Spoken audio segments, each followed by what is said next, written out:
Morning everybody, welcome back to Nijay Academy. Today we are starting with a new program called as the PYQ Mastery Program. I'll tell you about the program in short. Okay, so here we are basically deconstructing each and every previous year question and trying to analyze as to what UPSC is trying to ask us in the examination. Okay, so this is the basic understanding you should have before attempting the examination is what I'm trying to say. Okay, so we'll get into the details later. Okay, so let's start with the video right now. Okay, so this is the document I will be providing you. Okay, at the later stage, particularly after the end of this particular module, that is considered right now we are doing physical geography. Okay, once the physical geography gets completed, this document will be provided to you. Okay, so this will be uploaded in the website and you can download it from there itself. Okay, so let's start with question number 1.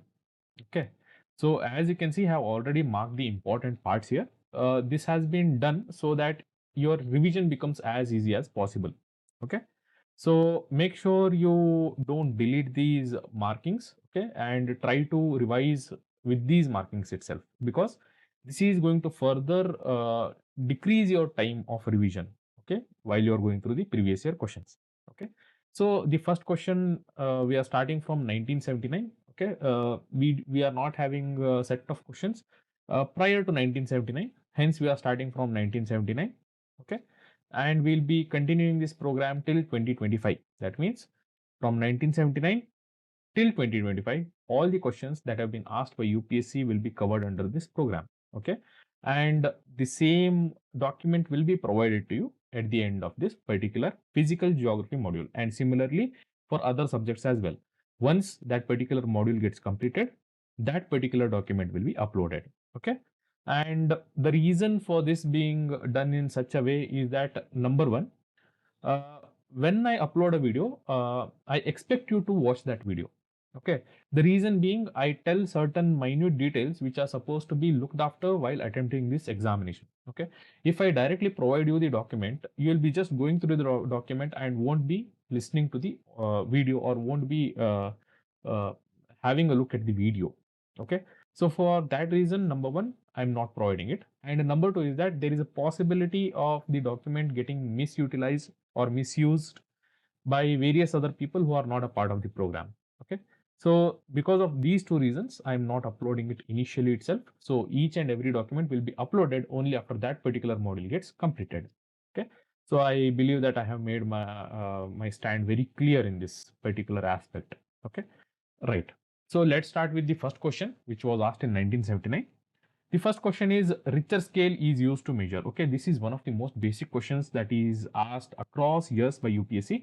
This repeats every 3 to 4 years. So make sure you go through the chapter called as earthquake properly. Okay, this is a part of your static geography and I expect you to go through this chapter. Okay, let's get into the details here. So the option 1 is earthquake, option 2 is ocean depth, C is intensity of the wind, and fourth is temperature of the body. Now basic understanding is that you are going to start with option elimination. Okay, so I have given a separate section for option elimination as well, as you can see here.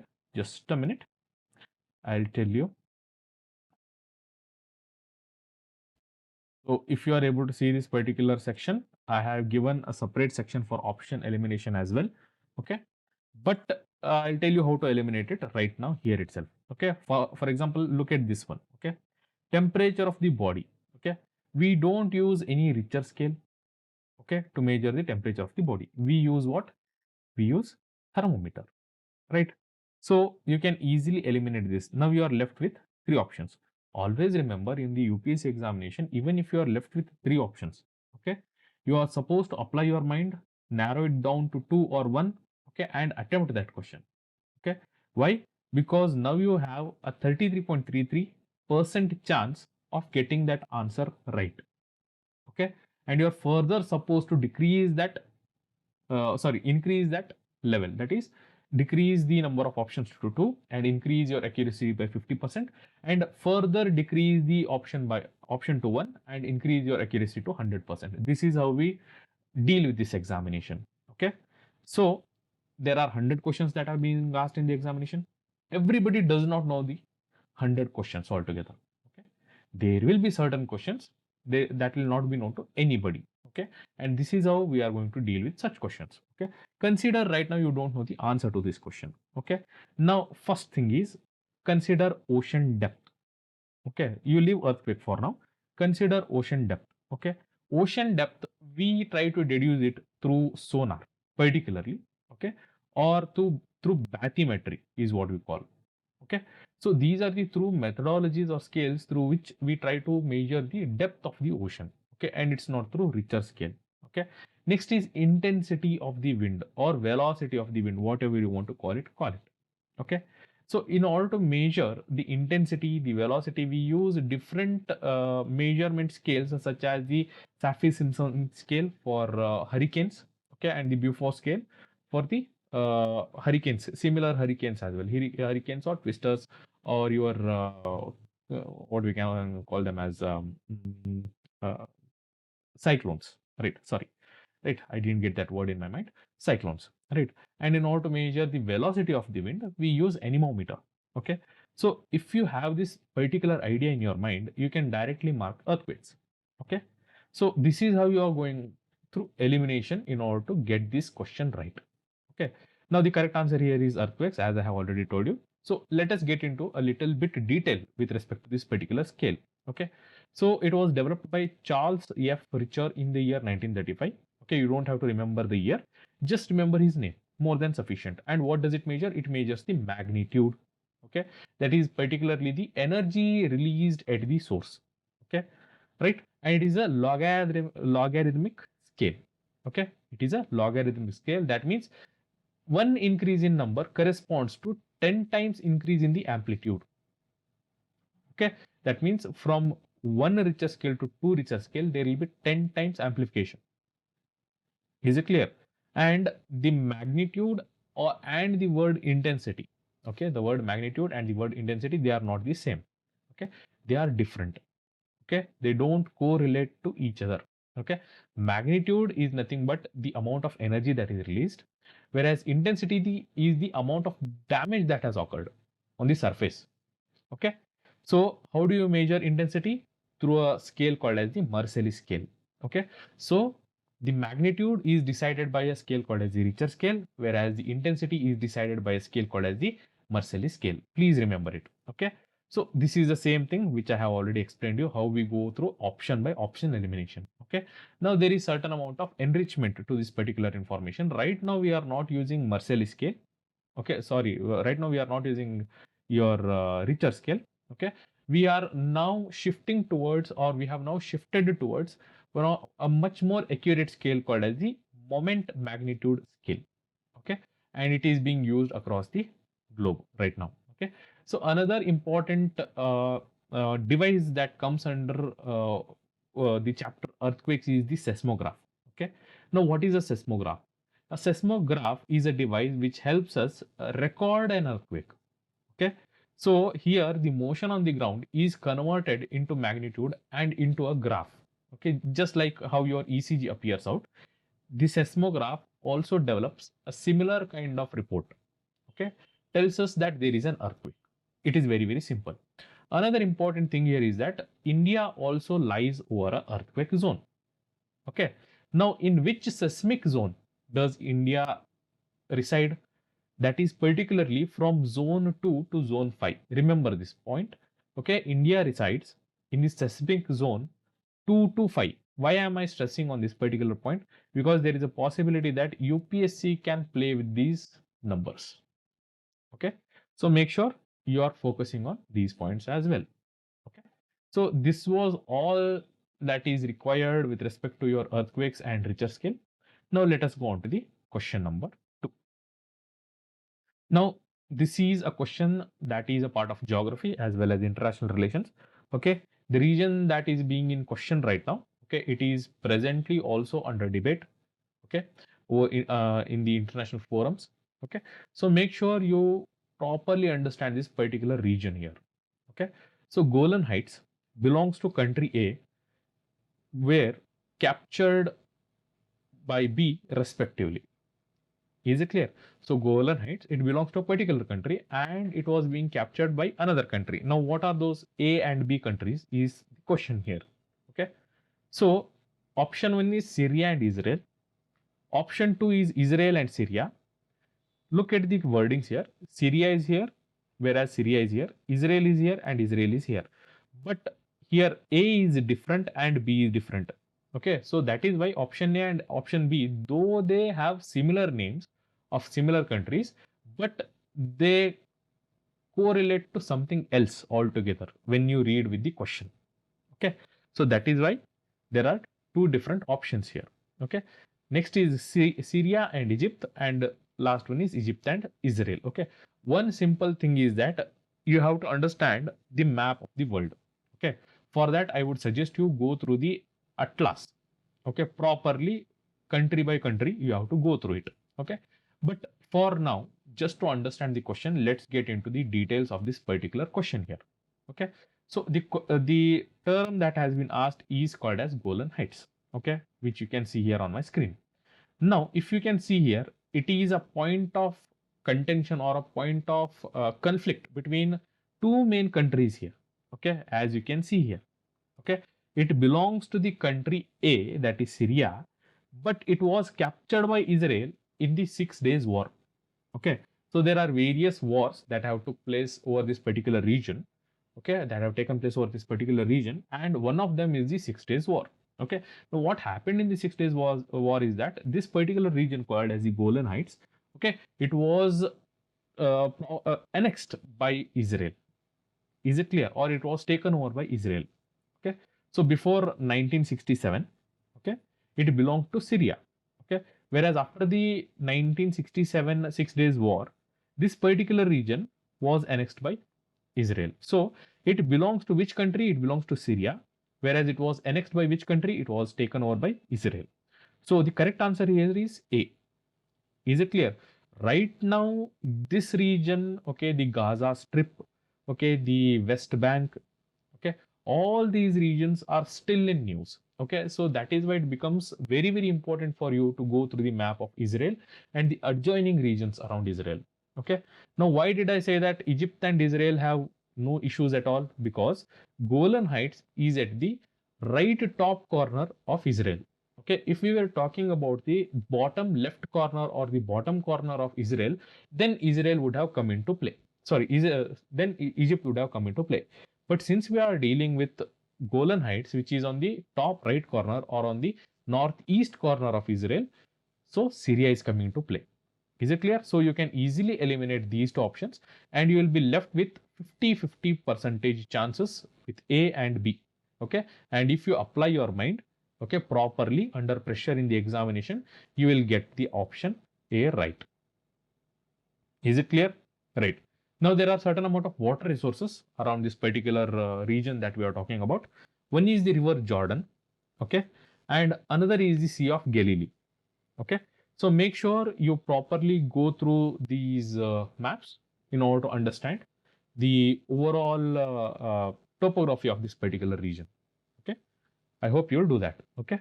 Next is the same thing, option by option elimination, which we have already done, okay. You can go through this as well. You can stop the video and watch this as well. The same thing which I have already told you is being told here. And Golan Heights was never Egypt's territory, is what they are trying to say. Why? Because it was a part of Syria. Egypt never came into play here. Okay, right. So next is there are certain important regions around here. One is Mount Hermon. Okay, it is very, very important for surveillance and defense, just like how we have Siachen Glacier. Okay, Mount Hermon is also one such important region here, which is very, very important for their defense as well as for surveillance. Okay, so Israel captures territories. Which are those territories? West Bank from Jordan. Okay, I have already told you about West Bank. Okay, Gaza Strip from Egypt and Golan Heights from Syria. Okay, if there is a question asked by UPSC as to which are all the regions that have been captured by Israel, then you can talk about West Bank, okay, the Gaza Strip around Egypt, okay, and the Golan Heights region of Syria. Okay, I hope this is very, very clear. Okay, right. So as you can see, in order to cover just two questions, okay, we are getting into so much detail that in order to cover just two questions, it took us 15 minutes. Okay, that is why we are keeping the videos as short as possible, because we are getting into that interior details of the question, and we are trying to decipher those questions, we are trying to understand those questions, and we are trying to come out with information that is useful for the upcoming examinations. Okay, so it will be taking a small amount of time in your daily schedule, but it is required for all of you who is joining this particular course or who has joined this particular course to go through these videos rather than reading the document. Okay, there are more informations that are being shared by me, okay, which are not present in the document. So listening to the or looking at the or watching the video, okay, is more important than reading the document. Okay, please bear this in mind. Okay, so next question is, you are asked to import ostrich, platypus, koala bear. Okay, look at these three words: ostrich, platypus, and koala bear. Okay, which country would you select to go where you get all these three? Okay, now number one question is, what is a platypus? Okay, the image of the animal that you are able to see here, this is a platypus. Okay, I believe that in various cartoons this has been portrayed. So this is the platypus. Okay, next is the koala bear, and third is the ostrich. Okay, as you know, ostrich is a large bird, okay, which is flightless. Okay, so right, now coming to the actual question here. Okay, look at option A, Japan, B, Australia, C, New Zealand, D, Canada. Now, looking at the images here, or look by just hearing the word platypus and koala bear, you should narrow yourself down to two main countries here. Okay, one is Australia, and C, second is New Zealand. Okay, that means you can easily eliminate Japan and Canada. Is it clear? Why? Because all these three animals are nowhere to be found in Japan. Okay, unless they are in captive breeding. Okay, these are nowhere to be naturally found in Japan. That is for sure. Okay, next is Canada. Canada most of the time is covered in winter. Okay, and as you can see here, okay, ostrich, koala bear, okay, these require proper fauna, sorry, proper flora to sustain themselves. Okay, you know that koala bear has a eucalyptus diet. Okay, basically the Nilgiri trees that are present across our country. Okay, it has that particular diet. It eats Nilgiri leaves or eucalyptus leaves. Okay, so it needs those trees. Okay, whereas Canada, it's a very cold country, most of its region. Okay, and you can't find such trees there as well. Okay, and if you look at the image of the ostrich, you see that there are proper grasslands. Okay, there is proper grass present there. Okay, right. So, and it also sustains itself in a proper humid climate. Okay, not under cold climates. Okay, so if you can eliminate Canada and Japan, you will be left with Australia and New Zealand. Okay, and you can further narrow it down, okay, to Australia. Okay, why? Because Australia is a land known for marsupials. Okay, for example, your kangaroos, right? So all these are animals, okay, which are very much found in Australia and nowhere to be found anywhere else. Okay, so let's start with the breakdown of the question here. Okay, they do not originate from the same continent except in one case, that is in Australia, as I told you. Okay, platypus and koala are endemic to Australia. That means they are only found in Australia. Okay, they are not naturally found anywhere else, as I told you, unless they are in captive breeding. Okay, ostrich is native to Africa. Okay, but right now, because of its meat, okay, and because of its large eggs, okay, it is being properly taken care of, or it is being what we can say, uh, mm, farmed, okay, across the entire globe, particularly in the regions such as Indonesia, Malaysia, Vietnam, Thailand, etc. Okay, so right now ostrich farming is also one of the most important activities or agricultural activities that is taking place in these particular regions. Okay, so Australia is also one such region where there are huge amount of ostrich farms. Okay, so the question here asks us ostrich, platypus, and koala bear. Okay, and the answer directly can be said to be Australia. Okay, New Zealand, as you know, is famous for kiwis. Okay, though they don't have any endemic population of these animals, but since they are very nearby, there is a possibility that there can be these species uh, found in captive breeding, or there is a possibility that across ages these species have entered those areas as well. Okay, so you can narrow down to Australia and New Zealand, and you can easily choose Australia. If you hear the word platypus, I believe that you should directly mark the word or directly mark Australia as the right answer. Okay, as I told you, it has cold temperate fauna, and these animals are not found in Canada. Okay, so these platypus, okay, they are usually called as monotremes. Okay, that is basically egg-laying mammals. Okay, along with another egg-laying mammal called as echidna. Okay, so what you can do is you can go to Google and type echidna, and you will find out what kind of an animal that is. It is usually spiny in nature. You will get an idea. Okay, so all these are monotremes. Okay, and these are particularly found in the regions of Australia and New Guinea. Okay, particularly around the Oceania. Okay, continent. Okay, next is your koala. Okay, it is a marsupial and it has a specialized eucalyptus diet. Okay, eucalyptus is nothing but Nilgiri trees. Okay, so it feeds on the Nilgiri trees. Okay, ostrich is a large flightless bird, as we have already talked about here. Okay, it is native to Africa. Okay, so these are some of the things which you should go through. Okay, another important thing is there were severe bushfires in 2022 and 2023 in Australia. Okay, basically because of the changing climate across this particular region. Okay, there are conditions such as La Nina, El Nino, okay, which are changing the global climatic conditions. Okay, and because of that there were bushfires. Okay, and this koala was completely endangered, or it was completely declared as an endangered species in this particular instance. Okay, and another important thing is that you are supposed to know the CITES listings. Okay, so there is koala bear. Okay, it belongs to CITES appendix 2. Okay, remember this. And there is platypus. It belongs to again CITES appendix 2. Okay, so there are various appendixes of CITES. Okay, based on which the animal gets its what we can say critical status. Okay, similar to your IUCN status. Okay, this is particularly for trading with animals. Okay, so koala and platypus, remember that these have appendix 2 under CITES. Okay, this is more than sufficient for you. Okay, next is a very simple question here.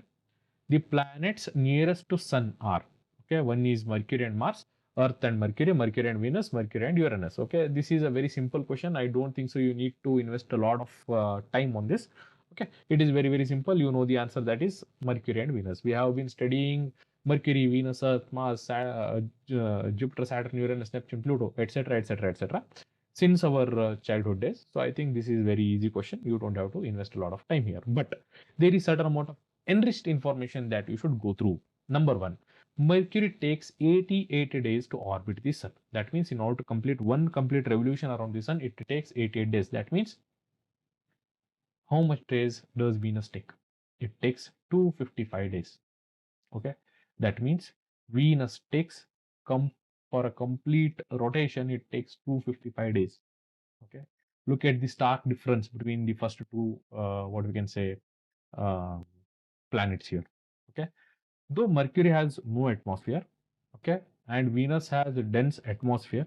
Okay, uh, Venus is mainly known for having carbon dioxide atmosphere. Okay, they have already mentioned it.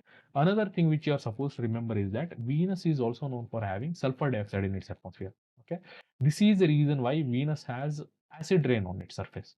Okay, Venus has acid rain on its surface. Remember this point. Okay, so it has a dense carbon dioxide and sulfur dioxide atmosphere in it.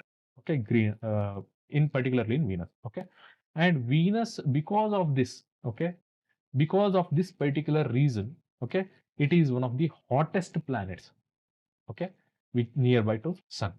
Okay, though Mercury is very nearby to the Sun, but Venus becomes the hottest planet. Why? Because of the carbon dioxide and the sulfur dioxide in its atmosphere. Okay, which further increases its temperature.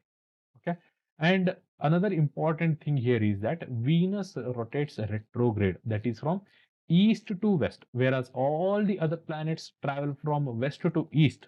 Okay, Venus and Uranus, okay, they travel from east to west. Remember this point. Okay, some of the current affairs linkages, okay, that are to be found in news is that there is a mission called as Da Vinci mission. Okay, Now, this is very, very simple. I'll tell you how to go around this. Okay. If you see any V in a mission, okay, this is very simple. I'll tell you a trick here. Okay. If you see any space mission and if there is a capital V in it, remember it is going to Venus. Okay. That mission is directed towards Venus. Very simple. Okay. Now, if you see here, Bepi Colombo, okay, it is a joint mission between your Japan and European Space Agency. Okay. So this is directed towards Mercury. Is it clear? This is very, very simple. Remember, any mission, if it has a capital V in it, for example, mission Da Vinci, okay, mission Veritas, you can see that Da Vinci has V capital, Veritas has V capital, okay. Another mission such as Venus Express, okay. So all these missions which have V as capital in them are directed towards Venus. Very simple, okay. Next is Bepi Colombo. This is directed towards Mercury. Remember this. This is a very simple information. I don't think so you need to by heart all these things. Okay. Let us go to question number 5. Okay. Now question number 5 talks about grasslands. Okay. So Pampas belongs to South America, North America, Africa, or Eurasia. Okay. Now look at the name. Okay. Pampas. Okay. Does this name sound North American? No, it doesn't. Does this sound African? In a way, but for now, let's keep it aside. Does it sound South American? Yes, it does a little bit. Does it sound Eurasian? No, it doesn't. Right. So you can easily eliminate North America and Eurasia here. Okay. There might be some correlation with Africa here because as we know through Alfred Wegener's theory that at one point of time, Africa and South America were both connected. Right. While we learn the continental drift theory, we see that both were connected. Okay. So there might be similar namings, but we can easily eliminate North America and Eurasia. Okay.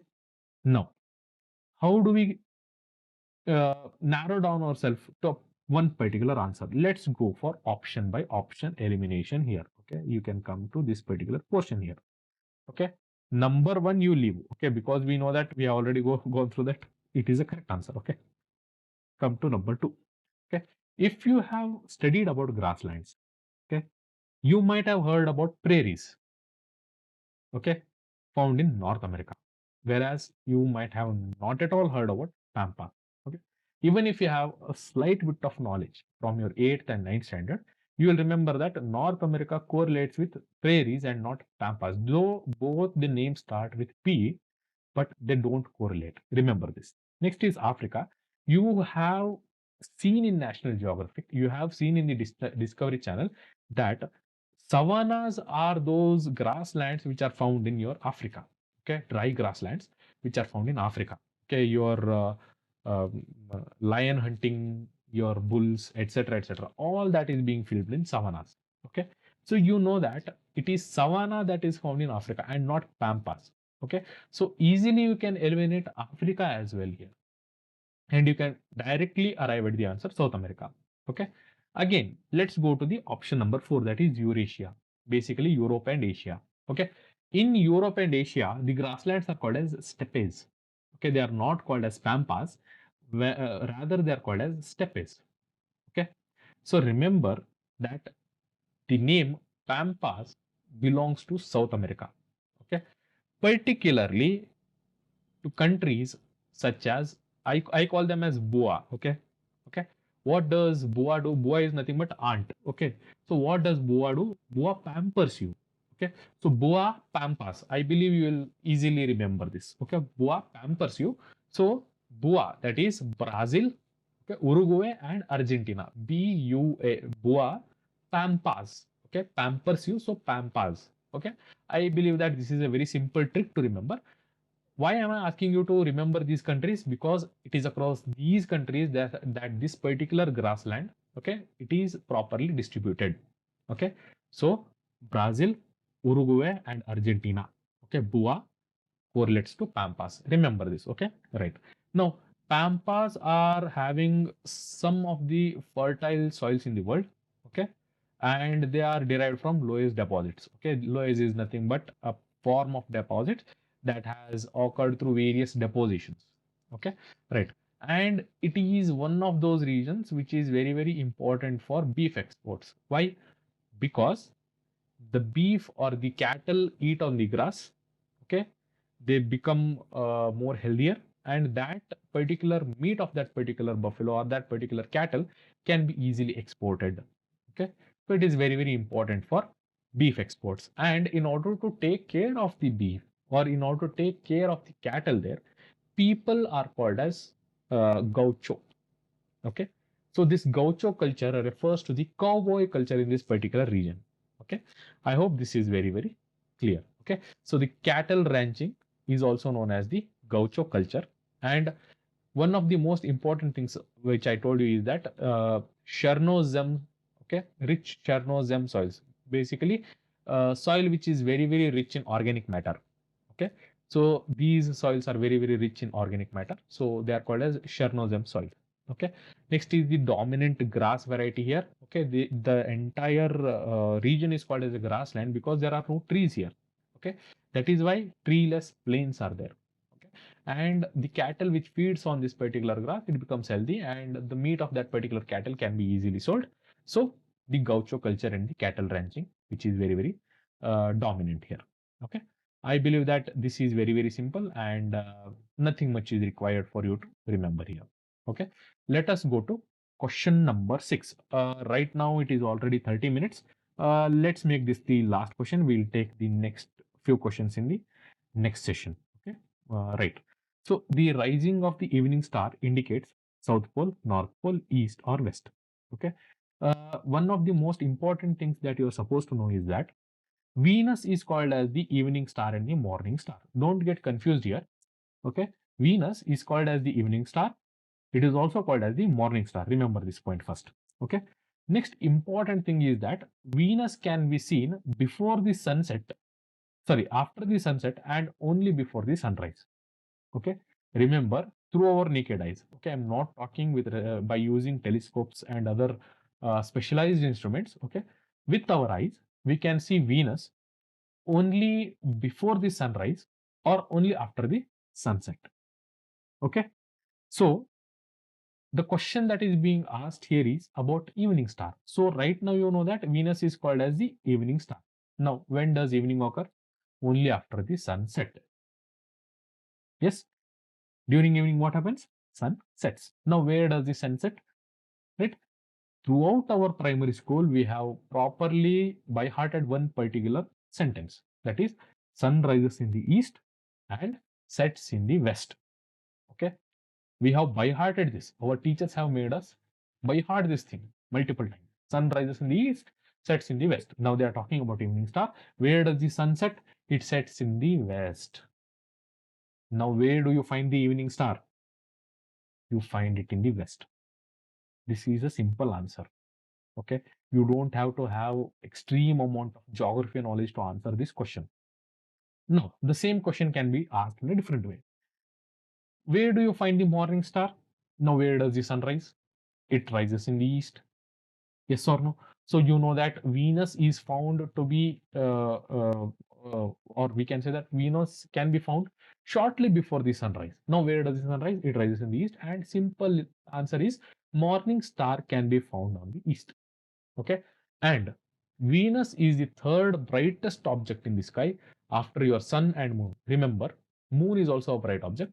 Sun is also a bright object. Okay, if anything is brighter, okay, after your sun and moon, then it is your Venus. Remember this point, okay. So as we have already eliminated the options here, North Pole, South Pole, they don't correlate at all, okay. If they were talking about the pole stars, we could have mentioned about them, okay. But here the question is not about pole stars, it is about evening star and morning star, okay. So South Pole and North Pole, okay, they are not at all important here. Next is your answer east. Okay, as you know, east is associated with morning star, that is Venus. Okay, and not with evening star. Okay, so the correct answer here is evening star, Venus. Okay, so I believe that you are able to understand what we are trying to do here. Okay, um, I think this is more than sufficient. Okay, similarly, I have more questions ahead. Okay, I wanted to take up more questions, but since this entire session will become too bulky for you, Okay, we are decreasing the time limit to 30 minutes per video. Okay, we are not going to increase it. Why? Because I want you to watch these videos while you are having your breakfast, while you are having your lunch, and while you are having your dinner. Okay, it should be just a change of your studies. Okay, it should be just like an entertainment for you. Okay, it should not feel like you are being forced to go through another bulky material. Okay, so I want this to be as fun as possible for you people. So that is why we are limiting ourselves to 30 minutes. Okay, now I want you to go through this particular image here. Okay, if you can see it. Yes, just give me a moment.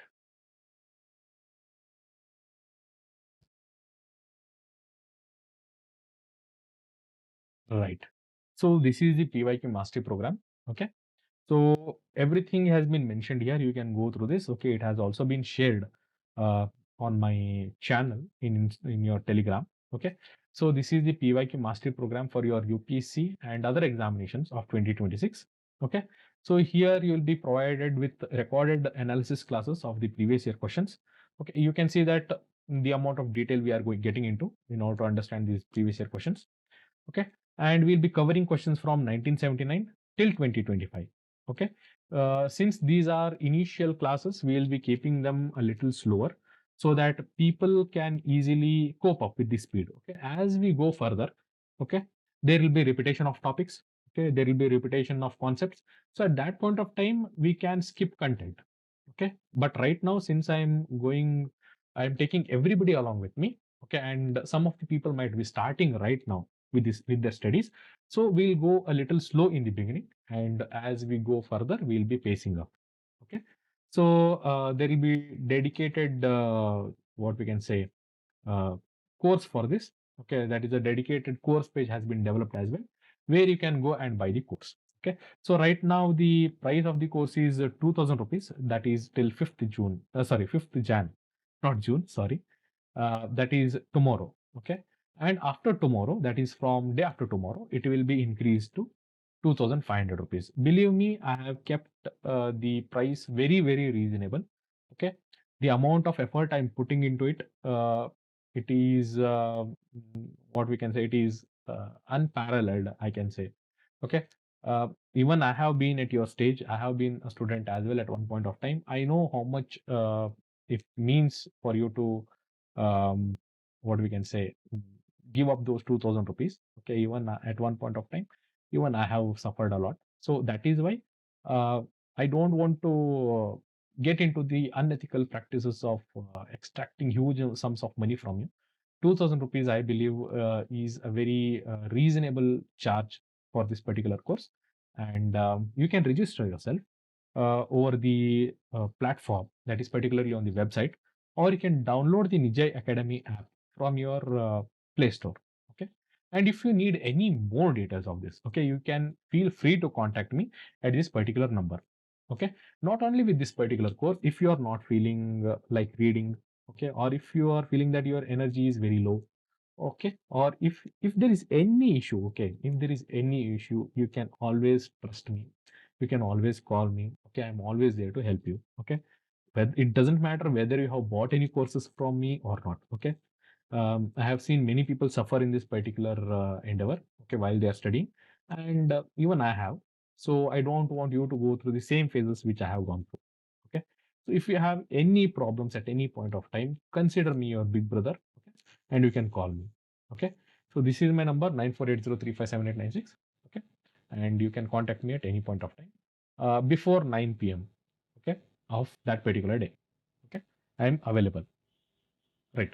So I wish you guys a happy new year, and I wish that this year brings you success in your career. Okay, take care. Goodbye.